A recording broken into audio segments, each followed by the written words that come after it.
Bonjour Sylvie et bienvenue sur ta guidance privée. Tu as fait le choix de ne pas choisir de thématique et de voir ce que les cartes avaient envie de te dire. Donc on va aller voir ça. Qu'est-ce que les cartes ont à t'apporter comme message? Quels sont les messages pour toi? Alors j'utilise l'oracle Dis-moi que tu m'aimes, la méodec et ensuite le petit oracle de Gaïa. Tous les liens des oracles sont dans la description. Et on va aller voir ça.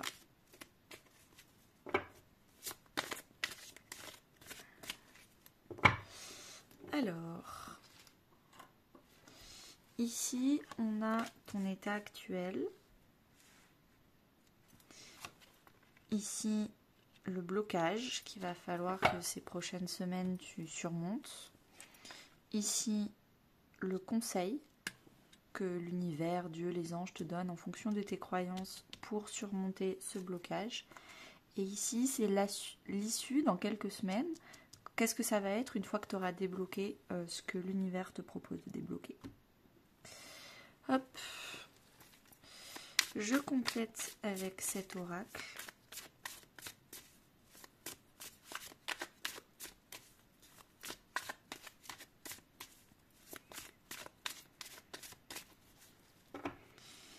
Et on y va. Actuellement, le blocage, l'issue, non, le conseil et l'issue. Alors, dernièrement, tu es beaucoup sorti de ta zone de confort, de tes émotions du passé, des regrets, du fait de vivre dans le passé, de rester... Non, tu t'es dit, là, faut que j'arrête de répéter des schémas, il faut que j'arrête de regarder en arrière, il faut vraiment que je regarde là, aujourd'hui, qu'est-ce que je veux, qu'est-ce qu'il faut que je change pour accomplir mes objectifs. Donc tu es beaucoup sorti de ta zone de confort, émotionnellement parlant, mais peut-être aussi dans les gestes, dans les actions. Là, en ce moment, tu te sens vraiment dans une abondance de belles émotions. Le fait d'avoir trié tes émotions qui étaient périmées et de ne plus te concentrer sur elles, ça aide évidemment, on va pas se mentir. Donc tu te sens vraiment dans l'abondance émotionnelle, peut-être aussi dans l'abondance financière, tu récoltes certaines choses parce que tu continues à faire le ménage, tu continues à ajuster, à sortir de ta zone de confort, à ajuster, à amener une petite transition, à apprendre de tes erreurs pour continuer à avancer et à regarder vers l'avenir et pas regarder en arrière. Pour les prochaines semaines, le blocage, ça va être ta maison 7. La maison 7 en astrologie, c'est la maison des contrats. Donc ça peut être des contrats symboliques, émotionnels, donc ton couple. Ça peut être ton ou ta meilleure amie. En tout cas, c'est des relations qui sont très fortes. Ça peut aussi être des contrats écrits, un grand client ou avec ton patron, des gens avec qui vraiment il y a un contrat, il y a quelque chose d'écrit. Et ce qui va être dur pour toi, c'est de montrer ta vulnérabilité aux personnes.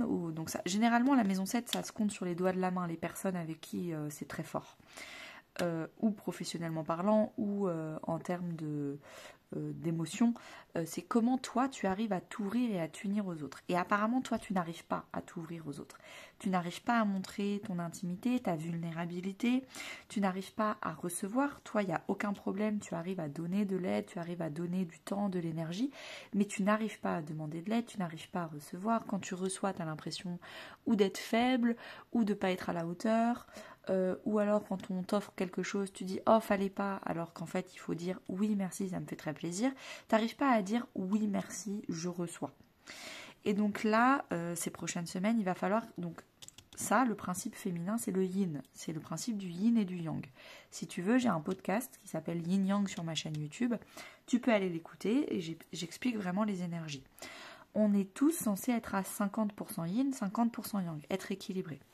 Toi, je pense que tu as un surplus de yang. Tu donnes, tu fais, tu démontres, mais tu n'arrives pas du tout à te reposer, à recevoir, à être dans l'introspection, sans culpabiliser, sans penser que tu n'es pas à la hauteur. Et du coup, dans tes relations intimes et fortes, tes contrats, et ben en fait, ça se ressent parce que tu n'arrives pas à recevoir autant que donner, c'est pas équilibré. Donc tu donnes beaucoup mais tu n'arrives pas à recevoir. Peut-être même pire, ça se trouve, tu es déçu parce que tu penses que les autres ne donnent pas. Alors qu'en fait, c'est toi énergétiquement qui bloque cette capacité de réception. Et donc du coup, il y a vraiment ces prochaines semaines quelque chose à débloquer dans ce sens. Le conseil, ça va être, alors déjà, de te concentrer sur toi, ta philosophie de vie, ta façon que tu as de voir la vie. Ça veut dire quoi réussir sa vie? Ça veut dire quoi être heureuse? Donc il y a tout ça là que tu vas travailler ces prochaines semaines et ça va t'aider à débloquer cette capacité de réception. Il y aura beaucoup plus de respect et de bienveillance dans ta philosophie de vie. Si tu penses, non mais dans la vie les gens c'est tous des cons, ils sont tous pourris, tout le monde a un poil dans la main, enfin tu as une vision de la vie, des gens, de la société très négative, c'est normal que tu n'arrives pas à t'ouvrir et à faire confiance. Parce que dans ta vision de la vie, tout est très dans la méfiance. Et si tu travailles du coup une bienveillance, le fait d'arrêter d'être méfiant, que tu penses que tous les gens sont irrespectueux, ils pensent pas, etc. Et en fait, le fait de travailler tout ça, et en fait d'avouer, mais non, en fait, il y a des belles personnes dans ce monde, je suis entourée de belles personnes, il faut juste apprendre à mieux s'entourer et pas accepter tout et n'importe quoi, et ben du coup, ça va peut-être guérir ta capacité de réception, ton yin, ton yang. On te dit aussi que du coup le respect, la fidélité, la confiance, c'est des choses, des valeurs que déjà tu vas travailler dans ta maison neuve, donc déjà en gros, d'une façon à grande échelle, tu vas travailler ça parce que dans la société avant tu pensais que c'était pas là, alors qu'en fait là tu vas le voir et tu vas le travailler et tu vas dire c'est ce que je veux cultiver dans mon quotidien, je veux voir la vie de façon plus positive et il ne tient qu'à moi de changer mon état d'esprit. Ce qui va se passer si tu appliques le conseil, que tu travailles ton yin, c'est que dans quelques semaines, dans un mois, tu vas... Le résultat, il va être assez spectaculaire parce que tu vas réussir à être intime. Tu vas réussir à montrer ta vulnérabilité, chose que tu n'arrivais pas à faire. Donc tu auras réussi ton blocage, donc félicitations. Tu vas réussir à te connecter à ton intuition pour t'entourer des belles personnes qui ont la même vision positive du monde que toi. Donc tu vas réussir à t'entourer de personnes fortes qui ont la même bienveillance et le même respect que toi. Donc tu vas t'entourer, tu vas créer une communauté qui te ressemble. Et cette communauté, tu pourras partager de l'intimité, tu pourras partager ta vulnérabilité. La maison neuve, c'est la maison des rêves, des grandes aspirations. Et là, tu as la carte du rêve. Donc potentiellement, tu vas partager tes rêves avec d'autres personnes. Tu vas trouver des gens avec qui partager tes envies, tes rêves à accomplir. Avec le poisson, on est vraiment sur un signe de spiritualité. Donc tu vas commencer à incarner l'énergie du poisson, c'est-à-dire à être vraiment connecté à ton intuition. Qu'est-ce que je veux pas, intuitivement parlant. À te connecter aussi à tes émotions. Le poisson est un signe très émotif, donc tu vas réussir à exprimer tes émotions aux autres et aussi bien sûr à te connecter à ton intuition pour mieux comprendre tes propres émotions. Tu ne vas pas les subir, tu vas les accepter, les comprendre, les accompagner. Donc que ce soit avec toi-même ou que ce soit avec les autres, tu vas agrandir ton intimité, ta compréhension de tes émotions et ensuite ta communication de tes émotions. Donc franchement, c'est magnifique. Je te tire une petite carte de l'oracle de Gaïa en plus.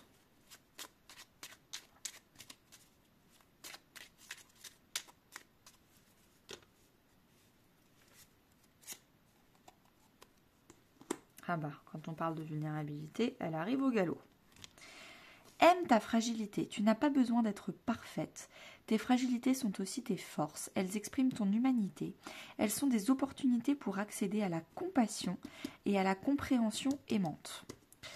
Donc voilà, je pense que tu vas enfin accepter de montrer ta vulnérabilité aux bonnes personnes. Oula. Défends l'équité, reconnais en chaque forme de vie un égal, respecte et défends ses droits. Tu vas enfin comprendre qu'il y a des belles personnes, que tout le monde n'est pas pourri autour de toi. Tu reconnais qu'en fait, il y a des gens, ils sont aussi dans des rêves aussi grands que toi, dans des aspirations aussi grandes que toi, dans des valeurs et une intégrité aussi grande que toi. Tu n'es pas seule et tu n'es pas parfaite. Et les gens, il y a certaines personnes autour de toi qui sont sur la même longueur d'onde que toi. Et c'est ça que tu vas reconnaître et accepter. Eh ben, merci beaucoup. J'espère que ça t'aura plu. Et n'hésite pas à me faire un retour en commentaire ou par email. Et à très bientôt.